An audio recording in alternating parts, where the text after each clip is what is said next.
When we arrive, the rangatahi are finishing up lunch and getting ready for an informal talent show. Both mentors and mentees take to the makeshift stage, performing songs,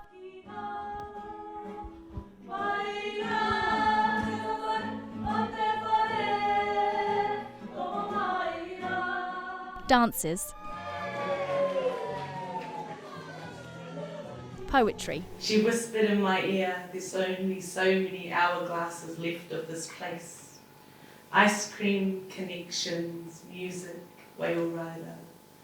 It all washes away as the water gently lifts me. And even art. Everyone receives a rousing round of applause. We've joined them on day 4 of a week-long intensive course where these young people are learning mindfulness, meditation, yoga and more, all ways to manage stress and anxiety. Founder Christina Cavett explains how the Kindness Institute and Atawhai came to be. I set up the Kindness Institute in response to our youth mental health crisis here in Aotearoa. I'd been working overseas with youth dealing with a lot of stress and trauma and had started practicing mindfulness and stress management with them and saw how much it really worked. So brought it home and did a pilot program that was unbelievably awesome. So from there, we developed the Kindness Institute. Talk to me about what they're doing when they're here. So it's 5 days, intensive.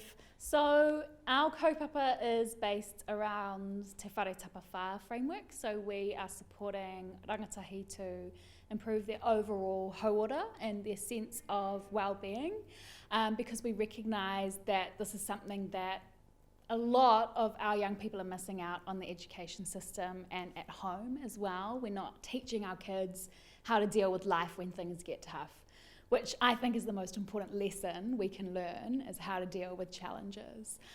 So rangatahi come here and we do a lot of mindfulness and the creative arts and stress management and yoga, but what we're doing is much more than just mindfulness. Our rangatahi are learning how to forgive themselves, how to forgive people who've hurt them, how to understand their stressful emotions and communicate those, how to deal with conflicts, how to communicate. So they're basically learning all the things that you need to deal with the challenges that come in life. There's about a dozen rangatahi here today, all from a range of backgrounds. Our rangatahi come to us through different community partners, school partners, youth justice, oranga tamariki. Sometimes we have parents, and unfortunately, because we're so underfunded, we can only take a very small group of rangatahi. So we take the rangatahi who we identify as needing it most. So kids who really need support to build and improve their positive mental health. And what, you're on day 4 now. What's the difference from Monday to Thursday? Oh yeah, it's a massive difference just in a few days. I mean, even yesterday, day 3, we have kids who have their hoods up, heads down, cannot look you in the eyes, yes, no answers, who are now taking their hoods off, who we just saw doing performances and a talent show in front of everyone, actually stepping up in front of the whole group and teaching meditation and teaching stress management. Today, we went through a process of turning around negative thought patterns. So these kids who were so afraid and fearful to trust us are now sharing in the group some really vulnerable kaupapa. So we're super proud and grateful that they have that trust here. The talent show comes to an end with a performance where all the stops have been pulled out.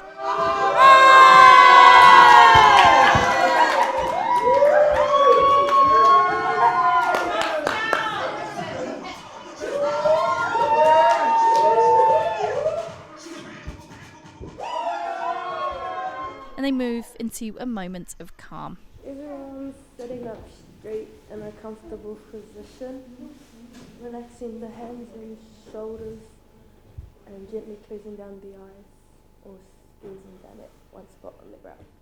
My name is Wati Hohuakora. I'm 17 years old. I came on this program to find tools and skills to help me with my pressure moments and anxiety moments when they hit hard. And yeah, I felt like I found them. And yeah, it really helps.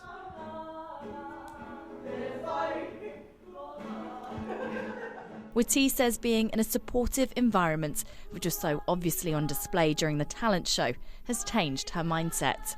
Yes, because I feel wherever you go, you just feel someone judging you, and having those pillars, non-judging, is just awesome. I think with that mindfulness really helped me care about others and myself, and to forgive myself for things that I thought they were bad. But they're not, it's just the way we are. Do you feel quite lucky that you've had the opportunity to be on a program like this and experience this? Because obviously it's not something that's part of the standard education system. Yeah, I definitely feel lucky to be on this. It might seem crazy, but go with it, have a beginner's mind, and just loosen up with it, yeah? I had an issue and I found the tools to help me deal with that issue. It's a sentiment shared by 16-year-old Stella Pritchard. So I think that it's really important for everyone to try and step out of their boundaries and just go for it, because a lot of the time people tend to hold back on what they're most passionate about, and they don't want to be a show off or anything. But here everyone just enjoys having your company, and everyone has managed to connect with each other. So we managed to all cheer each other on regardless, even if you make a mistake or anything. Everyone, it's just such a powerful vibe, and everyone just loves you for you. Yeah.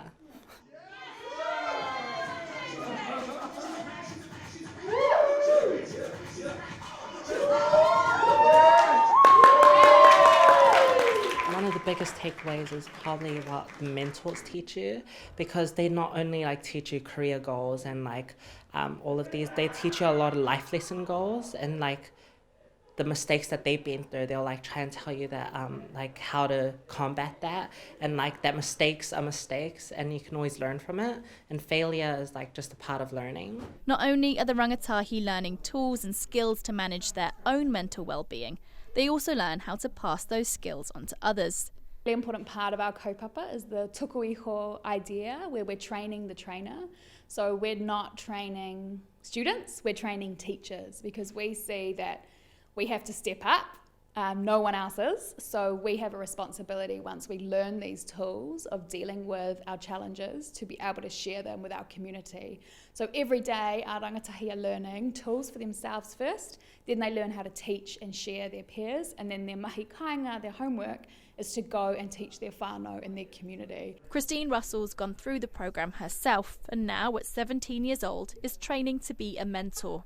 A lot of the children come here thinking they're here to learn, but really they end up teaching by the end of the week, and I guess that's important because they can use it in their own lives and have the ability.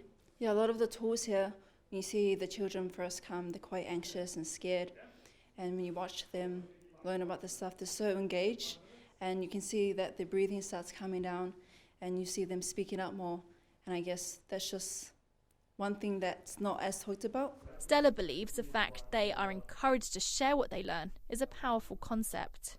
Knowledge isn't great until you manage to gift it and then let it to continue the lineage of that knowledge. It's also one of the only ways many people can access this type of training.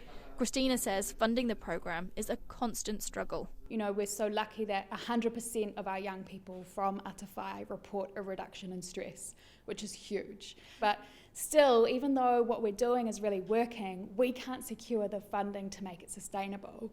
So month to month, we don't know if we're going to be able to continue and go on and pay our staff and support our kids. We are ready to speak up and speak out against the fact that we don't believe mental health in New Zealand is being funded appropriately.